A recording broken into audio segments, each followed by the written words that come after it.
Welcome to another episode of Truth Matters, where today we're going to go a little bit deeper into some of the topics that we discussed before. Again, I'm joined by Mackenzie Drebbett and Walter Feit to bring everybody a bit of an urgent message in this episode.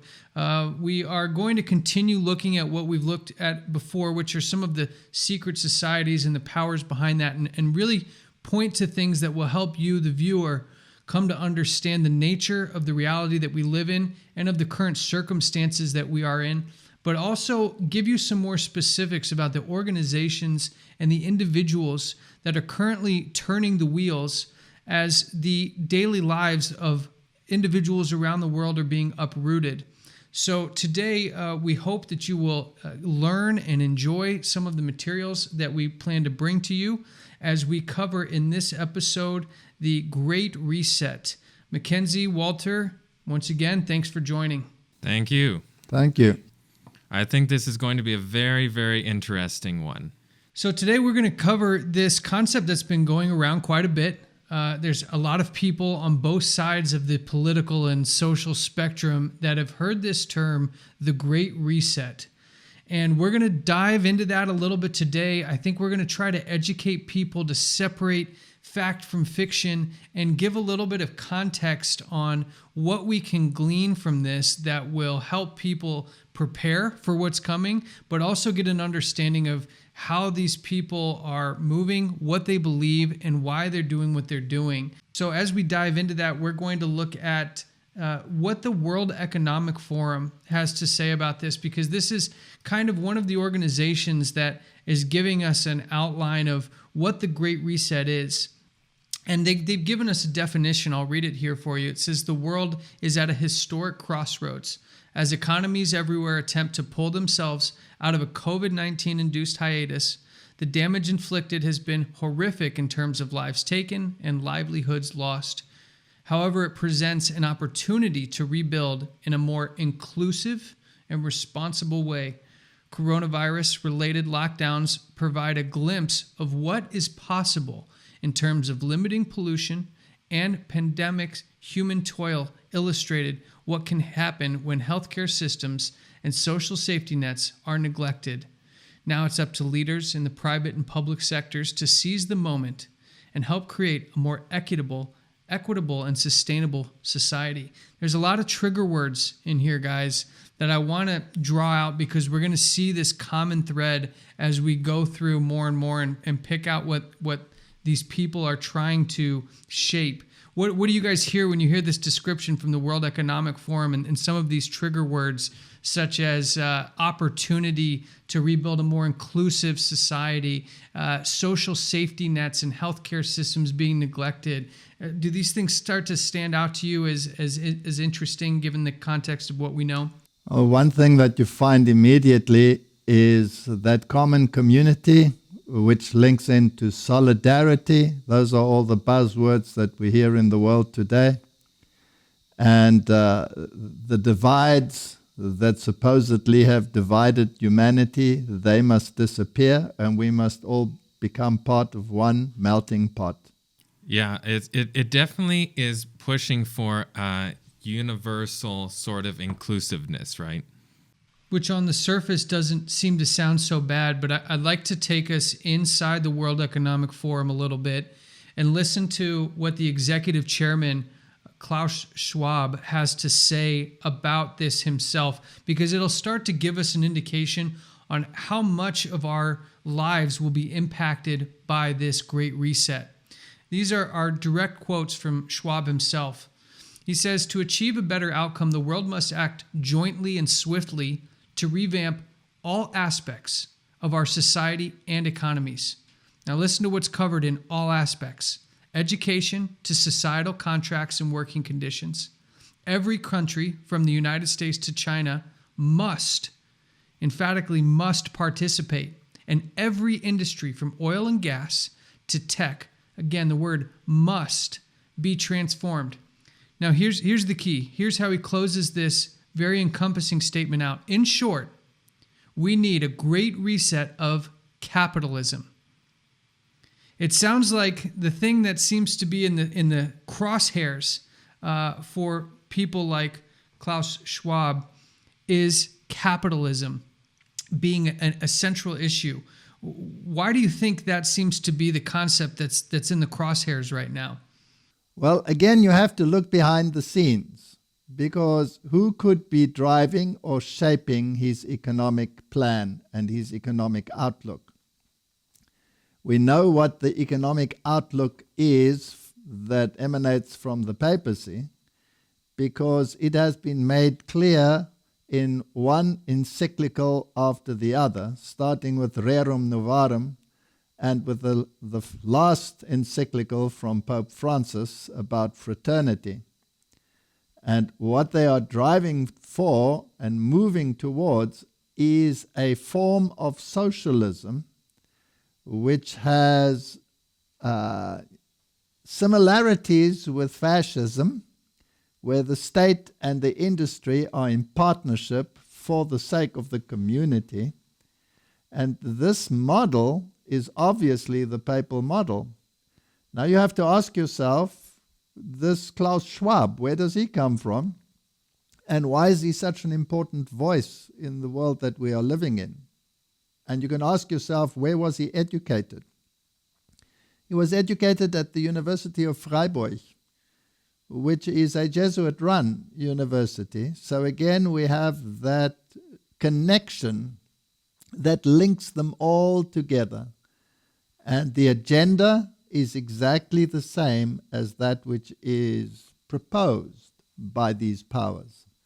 Okay, so we have another connection here again to the Jesuits. Now we're going to connect this a little bit deeper further in the episode. We have some very interesting references and quotes.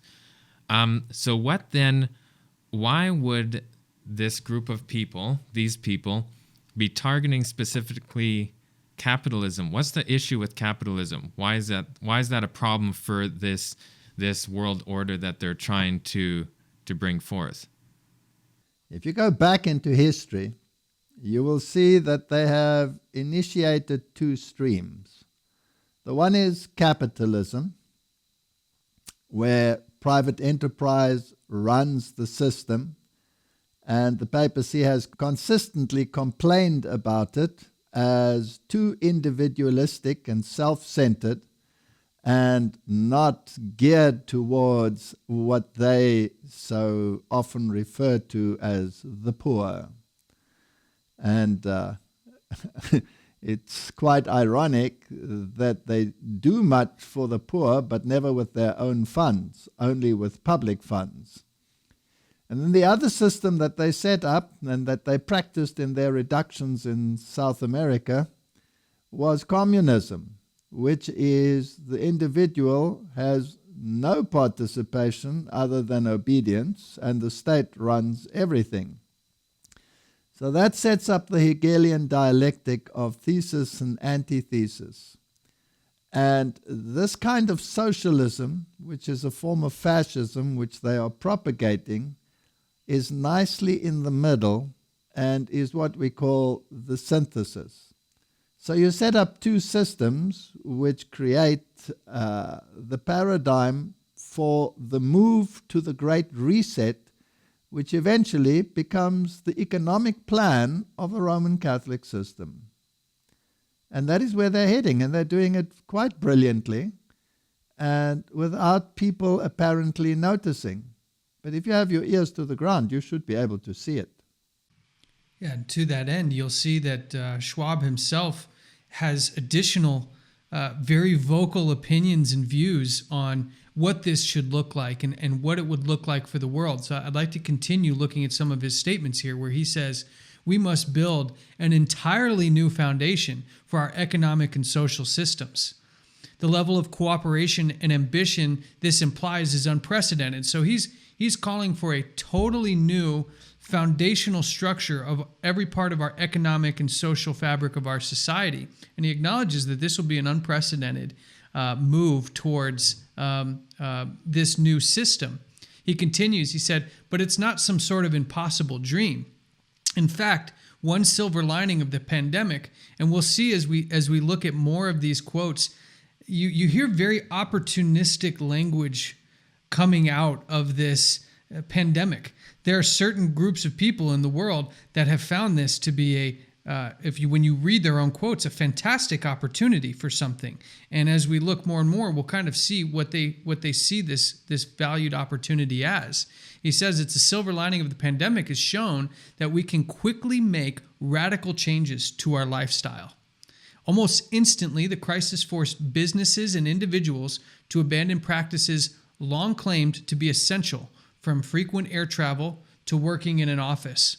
So he's taking very normal parts of everyday livelihoods for people and showing how quickly these things can change. He even continues saying that the pandemic represents a rare but narrow window of opportunity to reflect, reimagine, and reset our world to create a healthier, more equitable, and more prosperous future.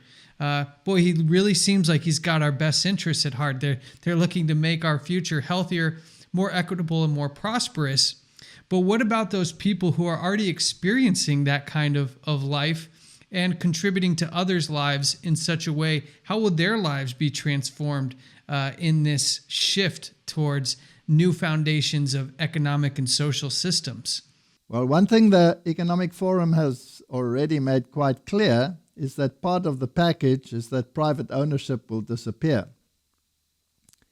And basically, it is a shift back to the system of the Middle Ages, where you had the feudal system with the lords and the elites in harmony and in partnership with Rome, the one acting as the temporal head, the other one as the spiritual head over all, and ownership residing entirely with the spiritual head, who then disseminates it according to his will. That is what you had in the Middle Ages. That is when a pope had the power to divide a continent and say, this belongs to so-and-so, and this belongs to so-and-so to govern. And if you do not govern according to my will, then you will be removed and replaced by someone else.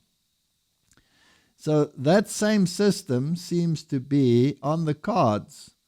And what did it do to your private initiative? You can just look at that era and you will understand why history labeled it the Dark Ages.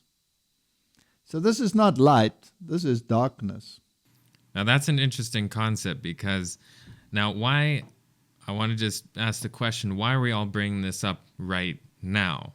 Why are we saying that we're going back to this system? Well, we'll see pretty quickly that this is really the plan. This is what they're even saying. This isn't just conjecture. We're not just saying stuff here. This is actually what they're saying, and we're going to show a couple more quotes here. And you can already see there's an undertone to how these people are writing. You also have to ask yourself the question, is there a spiritual agenda behind all of this? Well, obviously there was a spiritual agenda in the Middle Ages, and when people said, no, you have to make up your own mind based on the knowledge at hand, and Martin Luther and the reformers said, no, we do not run according to the system and according to your culture that you've set up and your traditions. We run according to another standard, which happens to be the Word of God. And then each individual gets to decide what their truth in their life is going to be. And that doesn't suit this power at all, because absolute control requires absolute power. And that is where they are heading. To have absolute power, you first have to disempower those who currently have the power. So the middle class will have to go, because that is where a large proportion of the power resides. Small industry will have to go, and they're doing a great job by disassembling it. And as you said, a stay and work from home culture under the guise of in protecting the environment, getting rid of the rush, all these positive buzzwords, but you have no control over your life. You're basically back to being a bird in a cage. And I want to draw people's attention to what this might look like practically. You know, there's been some articles written that saying, oh, there's all these alarmists saying this Great Reset is this global power shift. And that's not the case. It's more of an ideological, almost an academic view of how we can move and change in our future. But there's actually been what may be a whistleblower leaked email that's been going around. There will be people who contend this is not the case, and I just want to give our viewers and our listeners, we're more bringing this out as an awareness to you so you can be aware of the information out there. And we're going to try to provide some context for this information and the timelines associated. We're not endorsing it. We're not saying this is going to happen exactly as the email says, but we'd be remiss if things did happen the way that this email portrays, and we didn't warn you about it and give you some indication along with some sourced information that suggests that many of the things in here seem to be on the right track. So just to provide a little context, this was going around from inside the Liberal Party of Canada, and it was said to have originated from the Strategic Planning Committee, which actually sits inside the Prime Minister's office. And we got this back in, I want to say October, and we kind of waited on it because there were some dates that were coming up here in November that we wanted to just see how things were going and make sure that this wasn't out of left field. And we saw that what the document said would happen in November actually started to happen exactly as the document said. And we actually gathered some information in the process that supported some of the additional claims that were found in the email. Now, I'm not going to review the whole thing. We'll try to link it for people so they can see it for themselves. But I'm going to go over a couple of highlights and things that relate to what we're going to discover more about the Great Reset as it relates to some of the organizations that we're going to take a closer look at. It said that in November in the country of Canada that there was going to be additional lockdown measures that started out in our major metropolitan areas first and then kind of expanded to your more rural areas.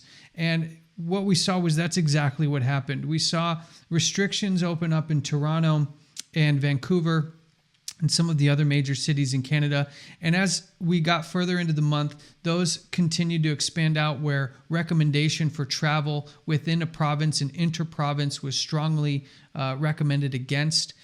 Restrictions of who you could have in your home have come out and are now implemented.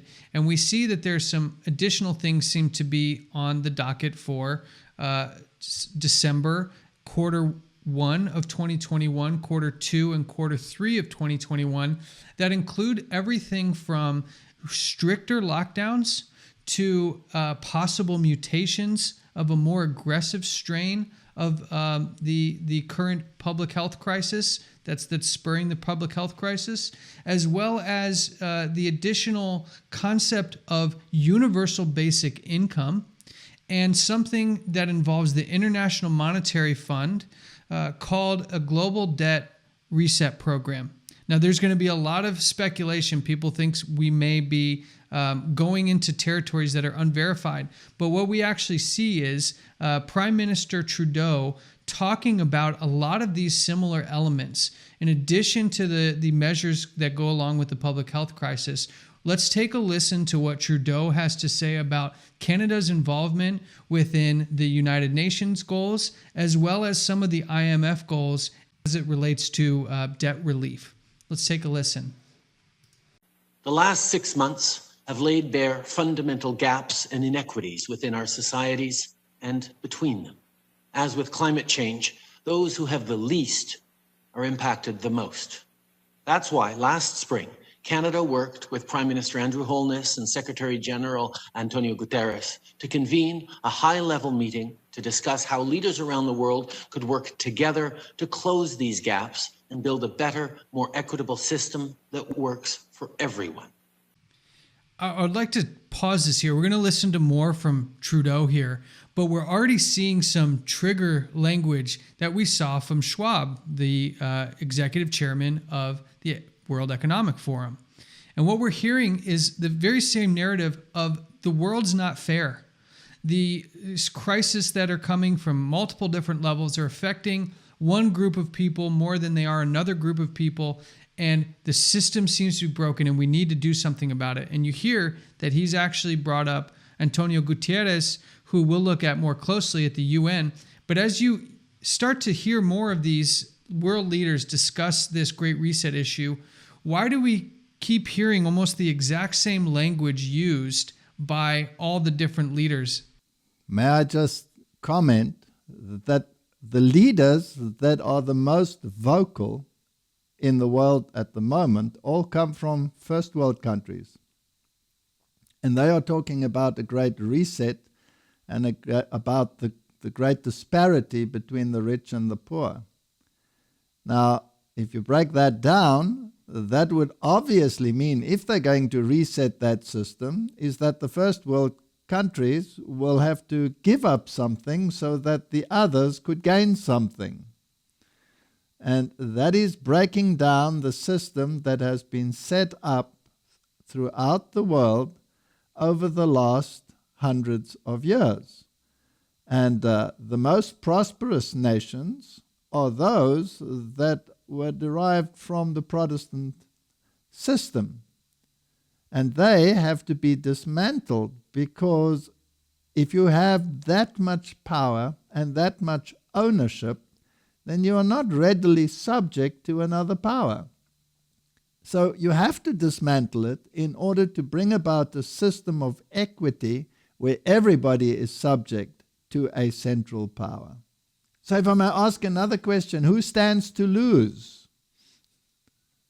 You're Canadians.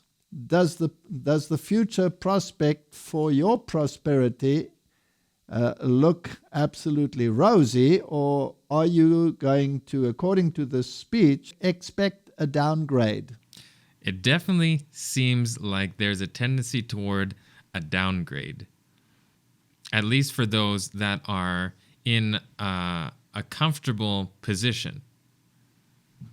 Yes. And how do you achieve that? How do you achieve that? You destroy that which you rely upon, which is your industry, your private-owned industry. That has to go. And then you become a slave to the system, because in order to survive, you have to rely on what they are now actually implementing, which is a government handout to sustain you. And once you are totally dependent upon that, then the government has total control over you. I'm always surprised in the third world countries, why is there no effort to improve the economies? Why are they happy to see them coast along and even live in a downward spiral until everything is basically destroyed? If you look at Africa, one economy after the other is in a spiral, and they're talking a lot, but they're talking about a great reset, they're talking about a new future, they're talking about bailouts, they're talking about debt relief, and all of these issues. But all of them come with a price tag if the World Economic Forum is attached to this. And that price tag means that you are subject to the control and whim of another power. He who pays the piper calls the tune. What's interesting is, instead of trying to build the economies of the other countries, they just want to remove the top end off all of them. It's like, for some reason, people who are well off are the problem, and not trying to help the people who are lower, but just trying to get rid of the people off the top. Exactly. And for our listeners or our viewers who are not familiar with this concept, this is actually a textbook strategy called liberation theology, The concept is that it's capitalism that has oppressed the poor.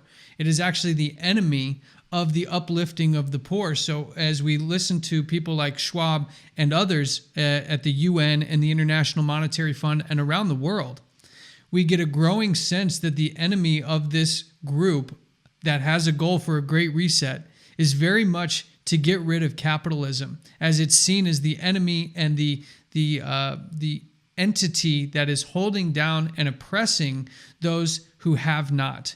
And you'll see this theology down in South America, which is interesting because we see that Pope Francis, as well as the head of the Jesuit order, Arturo Sosa, are both Latin Americans who very much support this concept of liberation theology. So I want people to understand as we go further that these are not necessarily natural progressions of human society. These are not natural evolutions of human behavior, that we're actually being manipulated to feel guilty for those things that rich nations or primarily Protestant nations have set up, which when you look at are based on individual rights, individual liberties, where this system that they'd like to replace it with is very much a standard of community, common good, greater good, all at the expense of individual civil liberties and rights and privacies and ownerships.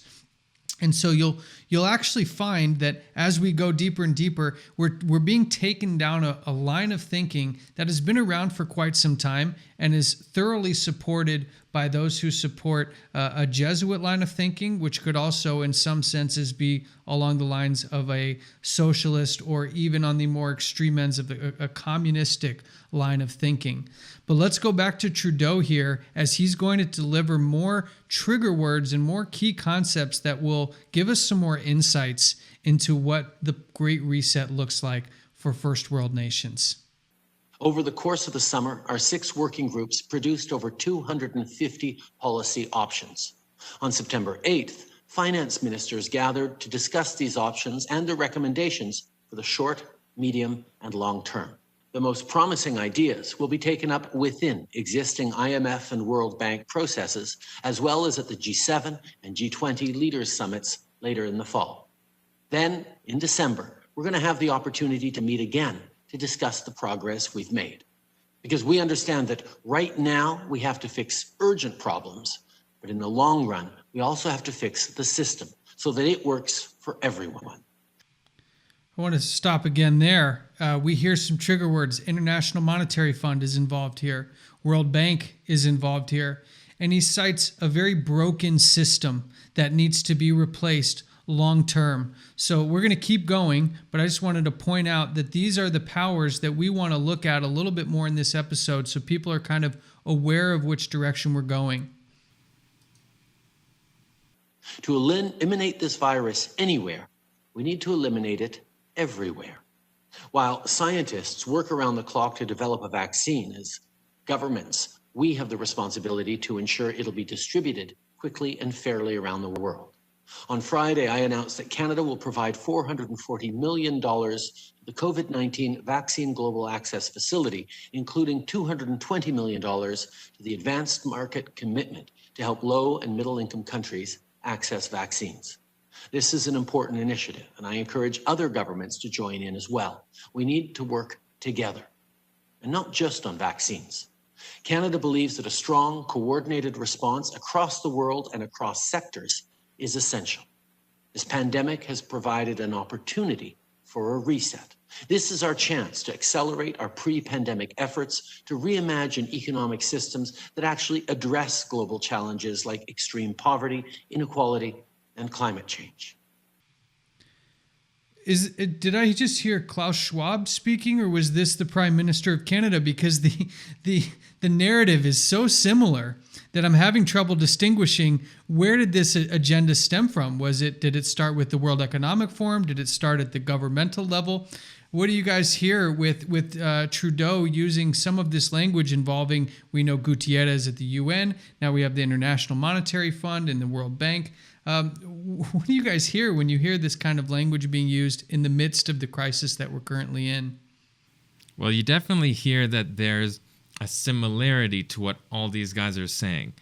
And you hear the trigger words, and a lot. This is a packed little piece here from Trudeau. And he says that we need a great reset. And he said it was a pre-pandemic plan. So this isn't a response to a pandemic like most people were saying. Oh, this is it's not something that was planned before. This is just something that's, because everything had to be shut down and now people are needing help. No, this is something that was before. So it's not something new. It's pre-pandemic plan, this great reset. And the other issue is that they're riding a specific horse, and that is called COVID-19. Now, the statistics that are coming out in the world and that are being very publicly mentioned in many, many forums, including the European parliaments, is that the statistics really show that the COVID-19 is, if anything, less virulent than the SARS virus was. And they are rushing towards a universal inoculation of all of humanity for one specific viral strain, when they are acknowledging that it will mutate into other strains probably in the near future. Well, then they'll have to start rushing into new vaccines for those. And then whatever subsequent dilemma they face, they will have to rush into those again. So it's not about vaccines. It's not about the level of disease which is produced by the particular virus, because we've had worse strains in the past. So what is it really about? It's about the Great Reset. That's what they want. And they're just riding this horse, which is either a pandemic or a plandemic, whichever way you want to look at it. And this is not actually new. This whole concept of a reset, this whole concept of the resetting of the world systems, the social systems, we actually have seen a trail that most people have missed because they're busy with their everyday lives. And as we talked about last time, there's not really a time to set aside to study and research history and the players and the people and what groups they're a part of. But we actually have seen in our fairly recent American history another U.S. president referring to what is a very United Nations agenda. We see that Trudeau, and we'll see that a lot of these other world leaders and global organizations are tying this in with climate change, which are very much related to the Sustainable Development Goals, what's also known as the 2030 Agenda by the United Nations. And we can actually see, if we go back a little bit, George Bush Sr. talking about this issue. Mackenzie, tell us a little bit about what you found when you looked into this commentary by the former U.S. president. So a couple interesting things. With that interview of Trudeau, he actually continues. We don't have time to play all of it, but it's extremely interesting. And later on in the interview, he actually says that he's wanting to work the 2030 agenda of the UN. He says that right in this interview. So that's very interesting because you can see where his mindset is coming from. It's very UN orientated. Now, I have a couple clips here that are extremely interesting because we think that each country is very nationalist, but we'll find out that they're not as nationalist as you may think. So I have 3 clips here that are extremely interesting. We've signed a climate convention on the importance of economic instruments and free markets. We're included in this mammoth Agenda 21 document and the Rio Declaration. Let me be clear on one fundamental point. The United States fully intends to be the world's preeminent leader in protecting the global environment. So what are some of the interesting things that you guys seen in this first clip while I grab the other one? Yes, there is something interesting in that. He quite categorically said that the United States has to be the leader when it comes to the environmental issues. Now, it seems as though the opposite happened under the Trump administration because they withdrew from the Paris Accord. But Donald Trump had a very interesting statement where he said that in spite of their withdrawal, the United States is actually ahead of all the countries in terms of implementing the agreement that was reached in Paris. So they are streets ahead of any other nation when it comes to compliance, even though they've withdrawn. And now the president has said that he will take the United States back into that forum, and it would actually enter into that forum as the leader because, according to Donald Trump, they are ahead of the other nations. So still everything went according to plan, even though it seemed not to go according to plan. Okay, so we see that they're very much on the same trajectory, even if they almost seem that they're not, as the United Nations goals here. So now here's a couple interesting clips where Bush Sr. is saying that we need to fulfill the dreams of the founders of the United Nations. This is an historic moment. We have in this past year made great progress in ending the long era of conflict and Cold War. We have before us the opportunity to forge for ourselves and for future generations a new world order, a world where the rule of law, not the law of the jungle, governs the conduct of nations. When we are successful, and we will be, we have a real chance at this new world order, an order in which a credible United Nations can use its peacekeeping role to fulfill the promise and vision of the UN's founders. So he was very clear in that he wanted this new world order that the UN desires and dreams to institute. We'll play one more clip here. Until now, the world we've known has been a world divided, a world of barbed wire and concrete block, conflict, Cold War. Now we can see a new world coming into view, a world in which there is the very real prospect of a new world order. In the words of Winston Churchill, a world order in which the principles of justice and fair play protect the weak against the strong. A world where the United Nations, freed from Cold War stalemate, is poised to fulfill the historic vision of its founders. Okay, so some very interesting points there. He said that where it protects the weak against the strong. Sounds very similar to some of the things that these guys have been saying with the Great Reset, where we need to get rid of the rich because they're the bad guys. He uses the word we on a very regular basis. And we have to ask ourselves who the we is. Does it refer to the United States? Obviously not, because he's talking about relinquishing that power to the United Nations. So the we must be a power behind the scenes. Again, linking back to our previous conversation, what society was he a member of?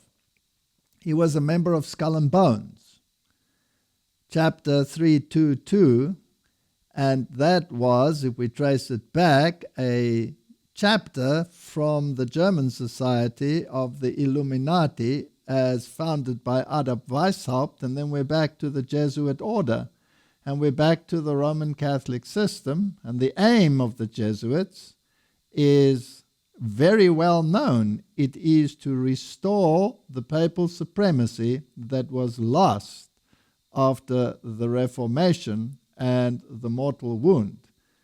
And that is exactly the agenda that they're talking about. He is in fact talking about fraternity which is the latest encyclical of the Pope. He also spoke about concrete blocks and walls. And we know that Donald Trump was very instrumental in erecting concrete blocks and walls, and that under great opposition from Rome. And the new man on the block is talking about dismantling that kind of process. In other words, opening the floodgates and opening the borders so that those differences between the ultra-poor and the ultra-rich will be swamped and disappear in this new mix that they're waiting for, which they call the Great Reset. It seems that that is like the main goal for this new world order, something that maybe people have heard about for a long time, but what really does new world order mean? It's a great reset of what? Capitalism, a new world economic order. This is all to change the whole system and way society operates. So I think we're going to see a little bit that the amount of freedom you have today is going to be shifted a little bit slightly as we continue. We must not forget that coupled to that economic order, there is also a new spiritual order, because there are all these efforts to unite religions in terms of a common good goal for humanity, and that the differences in terms of doctrine should be downplayed for the sake of the common good. So these two run parallel. You cannot divorce the spiritual from the temporal and economic. Which is a very interesting concept for most people, because they think that those two things are extremely separate. And for some, maybe it is very separate. But for these people, these high up people who want to implement this New World Order, it's one and the same. They have to run together parallel in order for the system to fully work. That's why the United Nations has organizations within it that have extreme spiritual goals, the Temple of Understanding and all of these, and the United Nations trapezoid prayer room and all of the issues that go along with that. This is an illumination, but it is actually Luciferian at its base. Yeah, and I think we can actually take our audience through finding out how they can arrive at these conclusions themselves. So we've looked a little bit about what the Great Reset is, and now we've kind of put in our crosshairs here what organization we really want to look at as we kind of pull apart the pieces for this episode. Is we're going to look at the United Nations. I think it's an organization that generally people around the world see as a harmless kind of global governing guidance, general good for people. But what we see is there's actually a lot of history to this organization. There's actually a lot of interesting architecture in the UN facilities. And so we're going to look a little bit deeper inside of the UN and start to help you, the viewer, the listener, understand how we can confidently say there is a very spiritual component to the UN. And we're going to look a little bit deeper at what that is by first starting with the head of the UN, current Secretary General, Antonio Guterres. And we find that Guterres is actually a Roman Catholic, number one, a devout Roman Catholic who has a very special relationship with Pope Francis, but he's also used to be the head and president of an organization called Socialist International. And when we read more and more of this language about the Great Reset, you get very, very socialist overtones. And there's going to be people on some sides of the political spectrum that are going to roll their eyes at this. But let's just use their own language to determine where they sit. And let's look at their prior credentials. For instance, in Guterres' case, that when you're the president of a society called Socialist International, there isn't much speculation or conjecture needed to say that the preferred form of governance for this individual, head of the UN currently, is absolutely socialism. And he actually gives us a quote about his views on the Great Reset, where he said, "The Great Reset is a welcome recognition that this human tragedy must be a wake-up call. We must build more equal, inclusive, and sustainable economies and societies that are more resilient in the face of pandemics, climate change, and the many other global changes we face." So we hear, now through Trudeau, through Bush, through Schwab, we see this world is inequitable. We need to be more inclusive. We see the climate change narrative. But he's got a friend in this whole thing. He's got a friend, Al Gore, who has aligned with the UN on many of these things, who spoke about the Great Reset as well, where he said, "I think this is a time for a great reset. We've got to fix a lot of these problems, capitalism, that have been allowed to fester for way too long." So we're seeing the world leaders are very uniformly in agreement with what the problem is, and we see that it's capitalism, and what capitalism has led to, which is inequality, injustice, unbalanced economic and social characteristics for different groups of people, marginalized groups of people. But I'd like to actually go deeper into the United Nations and really start to understand what this organization is, where it came from, and look at the founders of this particular group that has now and is quickly becoming a global governing body. Mackenzie, why don't you walk us through some of what we know about the founding members of the United Nations, which used to be, of course, the League of Nations? So there's a couple interesting things going on there with the United Nations.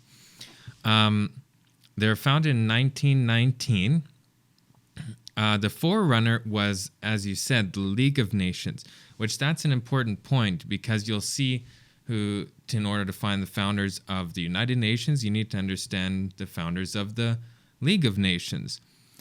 This is from the UN's website. So I'm quoting the United Nations website.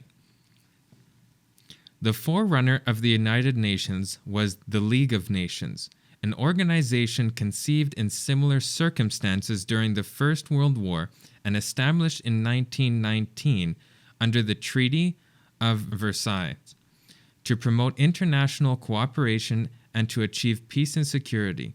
So what we get from here is that the League of Nations was the precursor to the United Nations. So who was involved in forming the League of Nations? One of the founders of the League of Nations, his name was Arthur Balfour.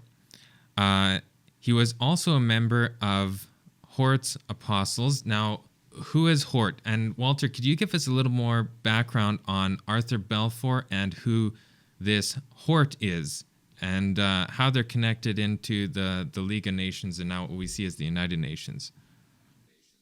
Well, Westcott and Hort were the two that created the new Greek document on which the modern translations of the Bible are based. And there is a lot of speculation that these people weren't really Protestant at all. After all, Hort was a self-proclaimed Mariologist, which doesn't very well fit into the Protestant thinking. He was also in line with Roman Catholicism in terms of the Eucharist. And both Westcott and Hort were deeply involved in spiritualism. They were evolutionists. So the evidence seems to point to the fact that these individuals were clandestine Jesuits posing as Protestants to bring about an agenda where the Bible can be used, especially in terms of the new translations based on their rendition of the Greek text, that it could be used to favor Roman Catholic doctrine over Protestant doctrine. Okay, and one other point, it's very interesting that they were very spiritualist. They were heading the Society of Psychic Research. Plus, he initiated a society called the Synthetic Society, which one of their main goals was to create a one world religion. So now we see a connection here more spiritually. So there's a one world order, but there has to also go parallel with that a one world religion. So we see this coming into play a little bit more all the way back to the founders of the United Nations. So let's take our listeners and viewers back a little bit and rehash what we said, because we've had a lot of information that's probably coming at them and they're saying, whoa, what's happening here? So what we've done is we're saying right now, in today, our current timeline, the UN is at the very center of what is happening across the world in terms of the Great Reset. What we did is look back and in 1919 saw that this group of men created this League of Nations. And inside that League of Nations, you have a very spiritual component among these original founders who were not only spiritualists, but held seances and were part of a line of thinking that is very much in spiritual in nature, with a goal of bringing about a one world system of governance. And as Mackenzie mentioned, a one world religion. So we're seeing this timeline that can't be ignored, because if we look at an organization today, we have to look at it when it was founded to get the context and the narrative and the kind of sense around that organization when it was created at its inception. Because what we're going to do now is ask you, the viewer, the listener, to do something that helps you find out this information for yourself. I want each of you who has the ability on your phone, your tablet, your computer, whatever you have access to that's connected to the internet, to go to Google and type in the words World Goodwill. 2 words, World Goodwill. This is going to bring up the very first search term that you will see is from an organization called Lucis Trust. I'd like you to click on that link, World Goodwill, Lucis Trust, and scroll all the way down to the bottom footer where you'll see a number of links, and one in particular that says Service and the Divine Plan.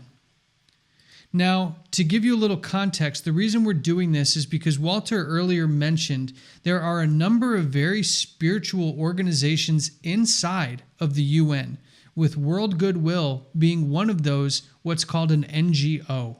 This is a non-governmental organization fully sanctioned by the United Nations. And in fact, when you look at where their offices are, they're on United Nations Boulevard in the same building as the United Nations in New York.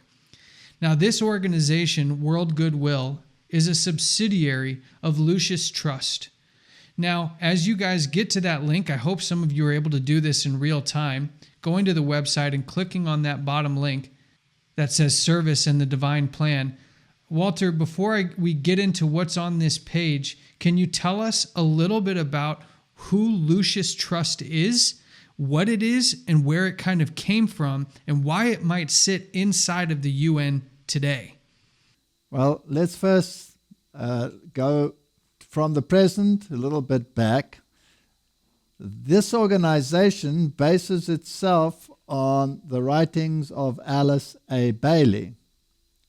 Now, Alice A. Bailey was the successor of Blavatsky, and they started an organization which had a publication which was called Lucifer Publishing.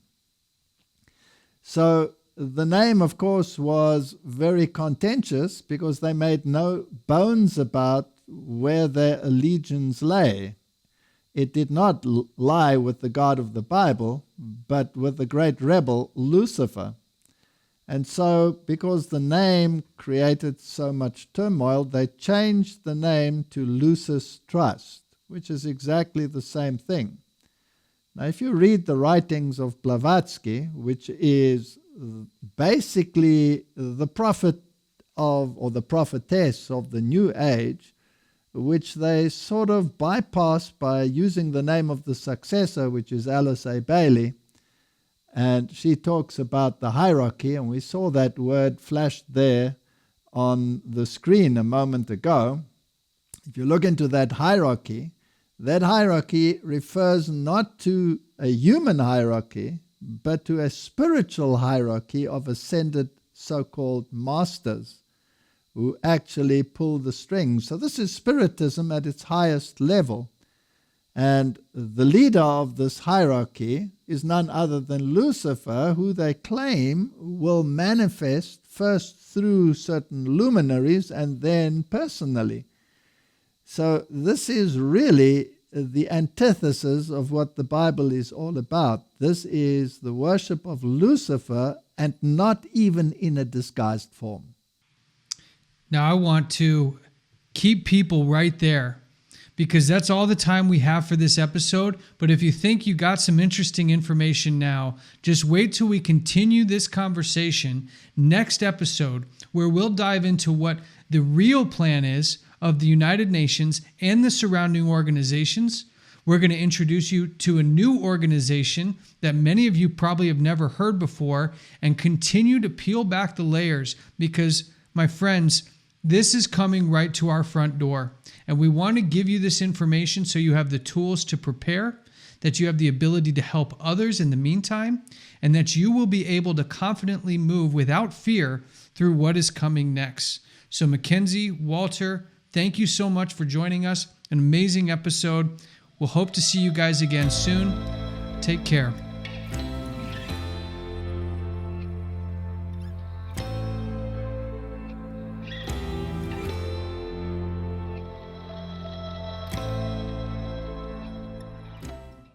Hi YouTube, I'm Walter Veit from Amazing Discoveries. If you'd like to learn more, or you would like to subscribe, then visit our webpage, donate, share, and we would like to hear from you.